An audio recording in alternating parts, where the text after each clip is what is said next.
I never thought the worst moment of my life would come with someone clutching pearls, like we were in some twisted soap opera.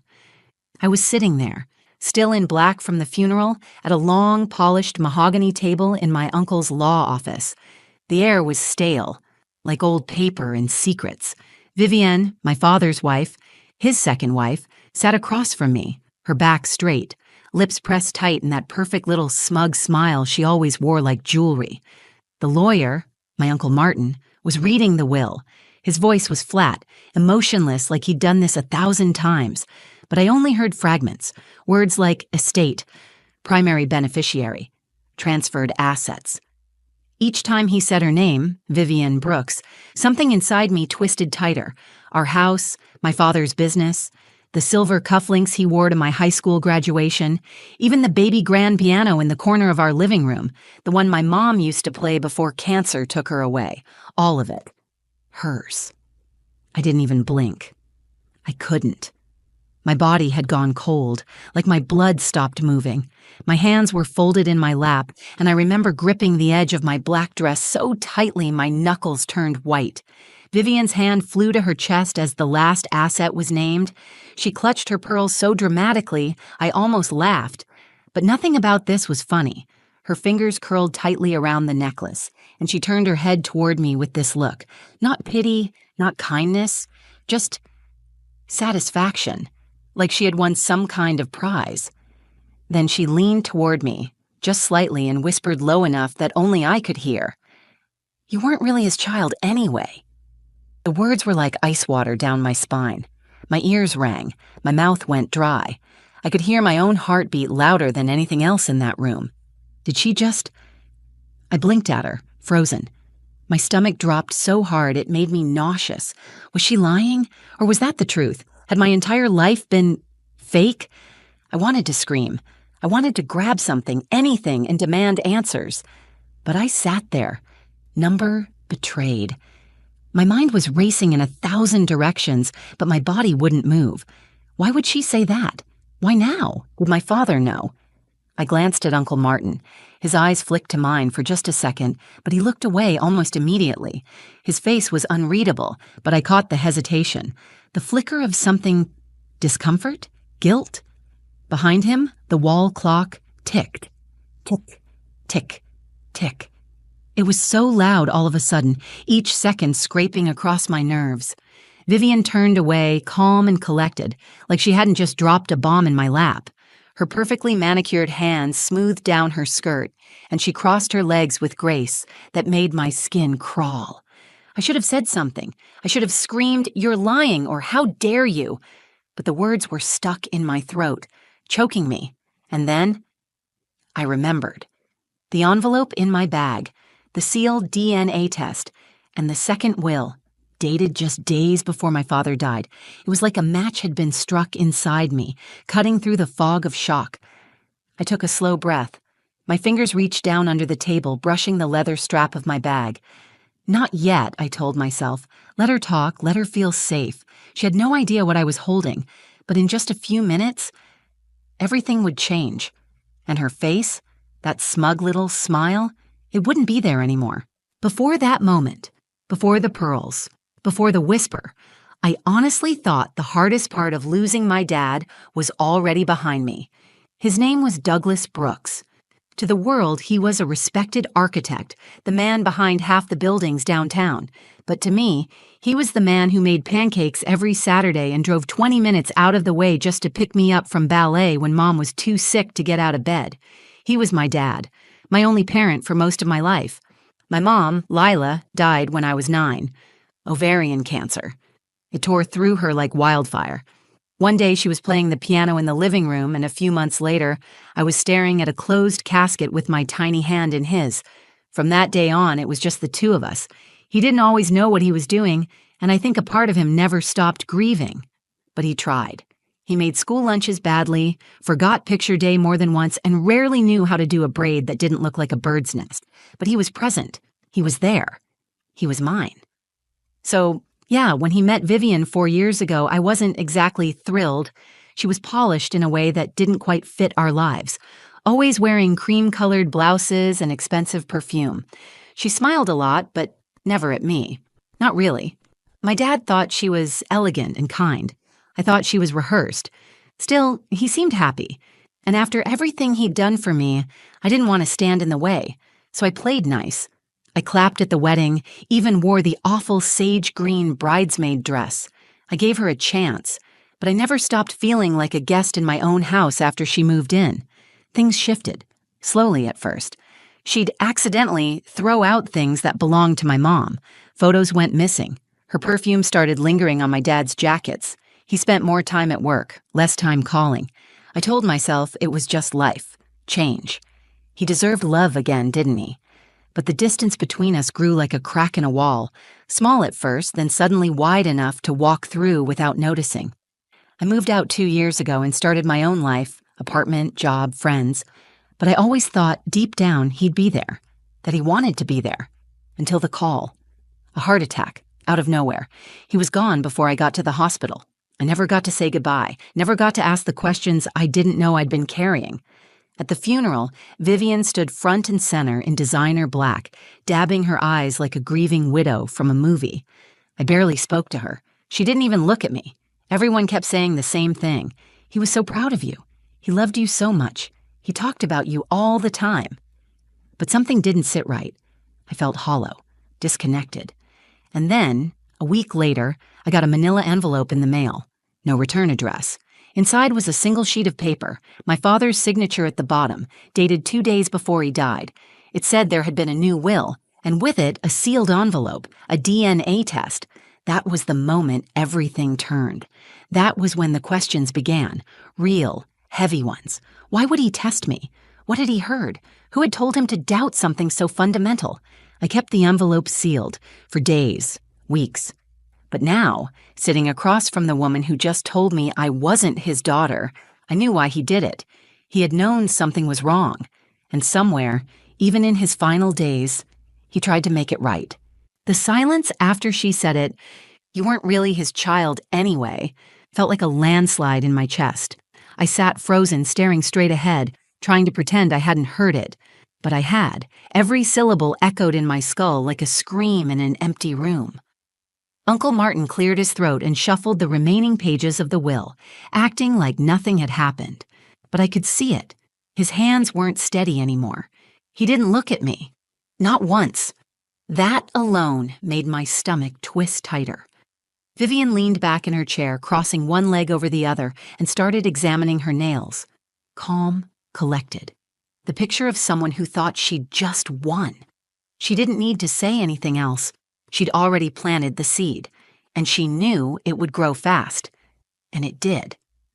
I felt the questions rushing in like a storm. What if it was true? What if I wasn't really his daughter?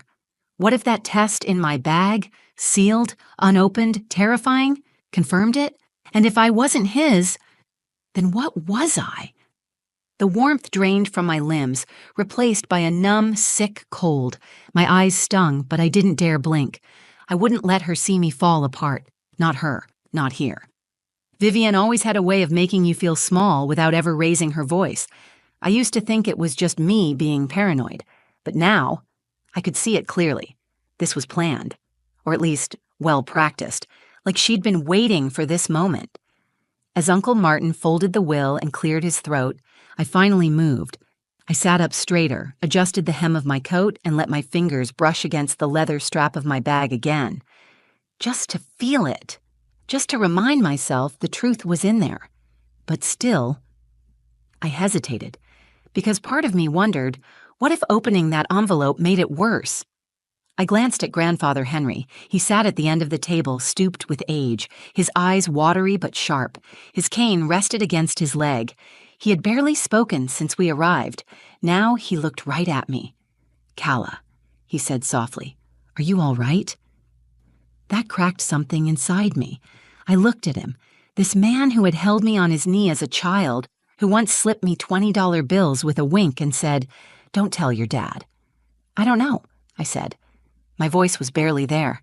He nodded slowly. "You're his daughter. That's all I've ever known." Vivian rolled her eyes. "Oh, please. Sentiment doesn't change facts." I turned my head slowly to her. "Facts?" I said louder than I meant to. You want to talk about facts, Vivienne? Her smirk faltered. For just a second. That's when I knew she wasn't confident. She was bluffing, throwing grenades just to see where they'd land. And that was the moment something inside me snapped back into place. I wasn't just the daughter grieving her father anymore. I was the girl who knew her father, who loved him, who had proof, right there in her bag, that this woman wasn't the final word on anything. I took a breath and looked around the room, every face, every angle. Uncle Martin looked at the table. Vivienne looked smug.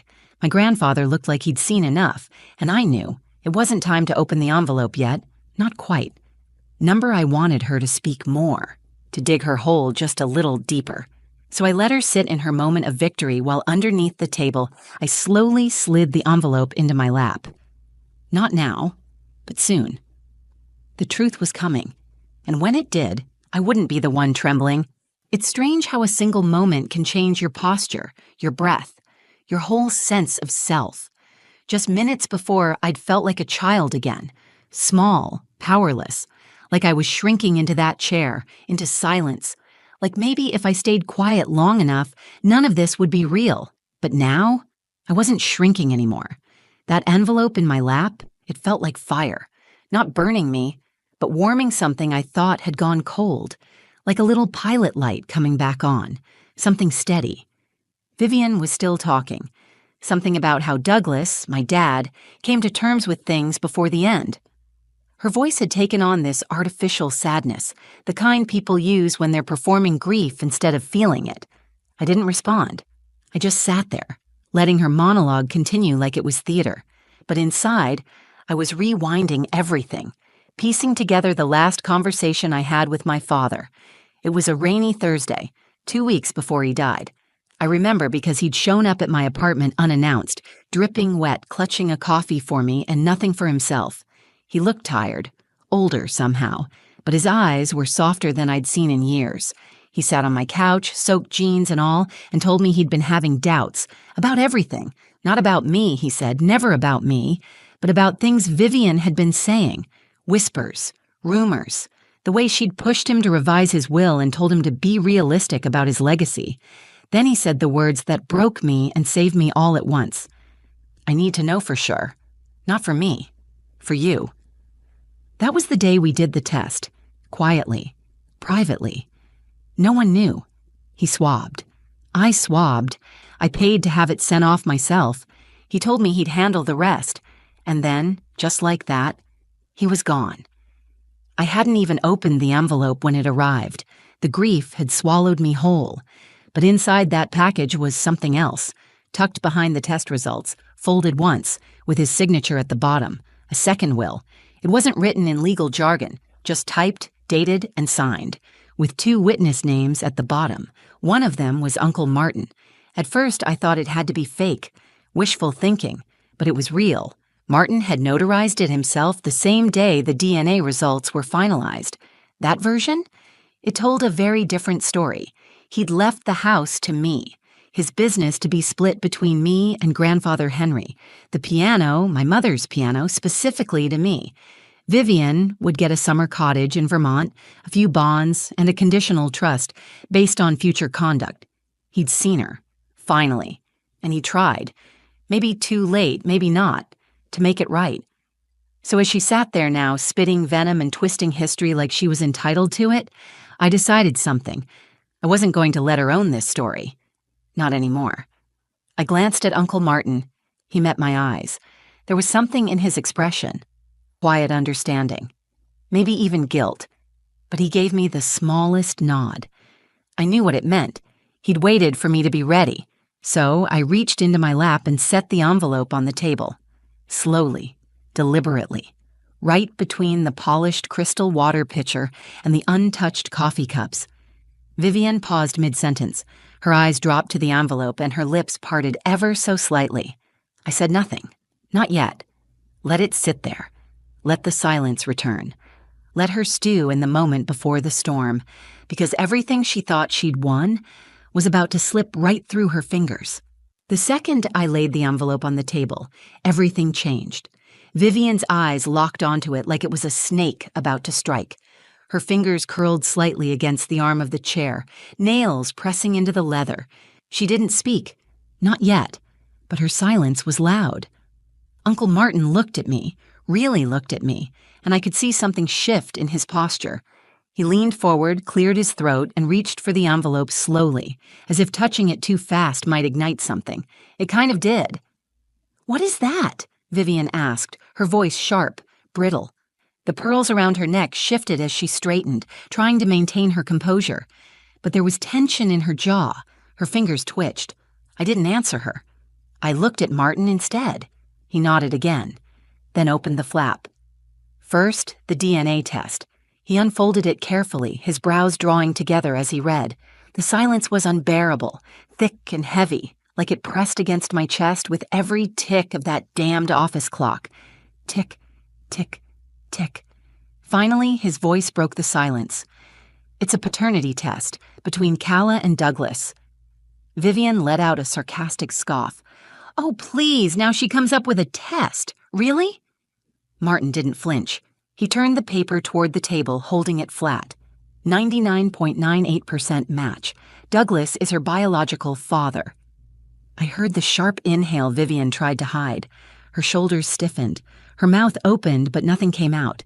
She blinked, once, twice, then laughed. It was hollow and humorless. Probably faked. You can order those online, you know. Martin didn't even look at her. He reached for the second document. I didn't need to read it again. I knew every word by heart. "This," he said calmly, "is a second will." Signed and dated the same day as the DNA results. I was one of the witnesses. Vivian jolted forward in her seat. "What?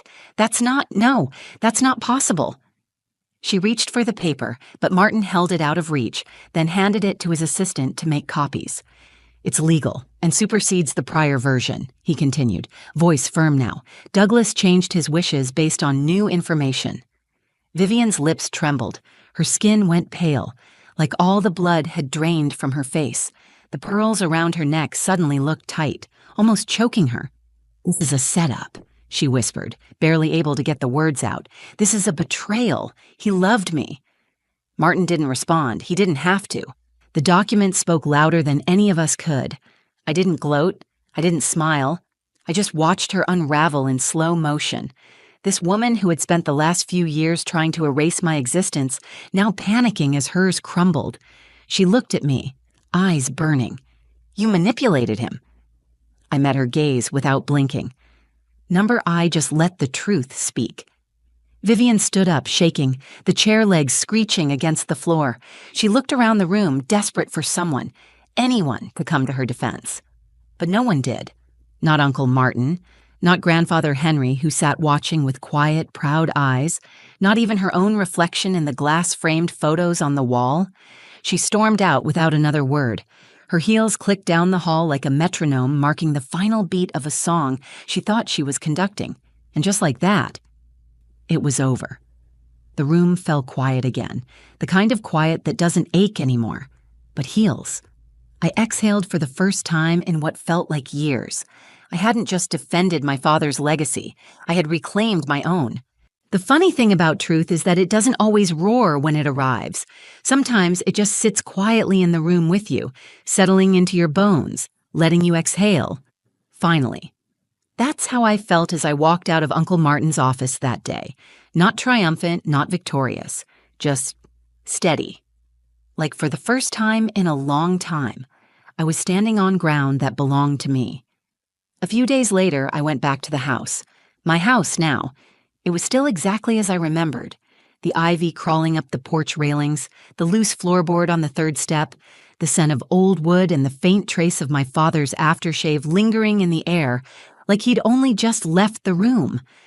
I stood in the doorway for a long time, keys in my hand, just listening to the silence.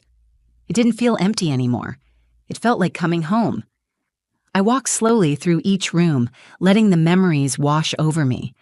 There was the dent in the hallway wall from the time I rollerbladed indoors and took out a coat rack, the stained carpet in the study where Dad spilled coffee during a 2 a.m. deadline, my initials carved sloppily into the back of the piano bench when I was 7 and thought it was cool, and then the piano itself, still gleaming, still in tune. I sat down on the bench and pressed a single key. The note rang out soft and clear. I hadn't played in years, but somehow my fingers still knew where to go.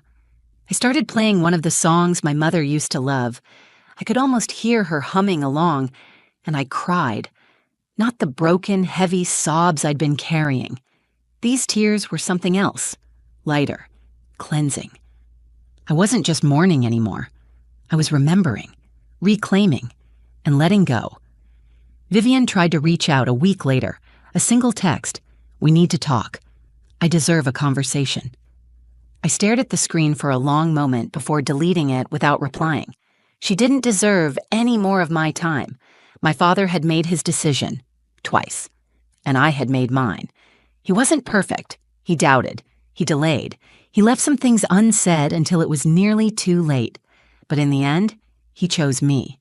Not because of a test or a paper or biology, but because of love. That's what I hold on to now. Grandfather Henry moved in with me not long after. The house was too quiet on its own, and we both needed the company. He tells me stories about my dad I never heard before, about the time he almost flunked out of college because he couldn't stop drawing buildings in his math textbooks, about how he cried when I was born, even though he denied it for years. We eat breakfast together most mornings. He calls me kiddo and slips me cash for snacks, even though I'm pushing 30. The business? I didn't keep it. It was never my dream. I sold it to someone who respected what my father built and used the money to start something of my own, a community arts program for kids. It felt right. Because legacies aren't just buildings or bank accounts. They're the quiet moments, the music still echoing through old walls, the people who stay long after the ones who tried to tear you down are gone. This isn't just a story about a will or a test. It's about holding on to your truth when everything else is trying to rewrite it. It's about family, not just by blood, but by choice. And it's about knowing who you are, even when the world tries to tell you otherwise. And if you're still here with me, thank you for listening, for holding space, for walking through this story with me. If this hit you somewhere deep, if you've ever had to fight for the truth or stand your ground when everything tried to shake it, I see you. You're not alone. I'd love to hear your thoughts in the comments. Have you ever uncovered a family secret? Or had someone try to rewrite your story? Let's talk about it below. I read every single one. If this story moved you, please give it a like. It really helps more people find it. And don't forget to share this video with someone who needs to be reminded that truth always finds its way. If you want more real stories like this, raw, messy, powerful, subscribe to the channel and hit that bell so you never miss the next one. Until then, protect your peace, trust your gut, and remember, you know who you are. See you in the next one.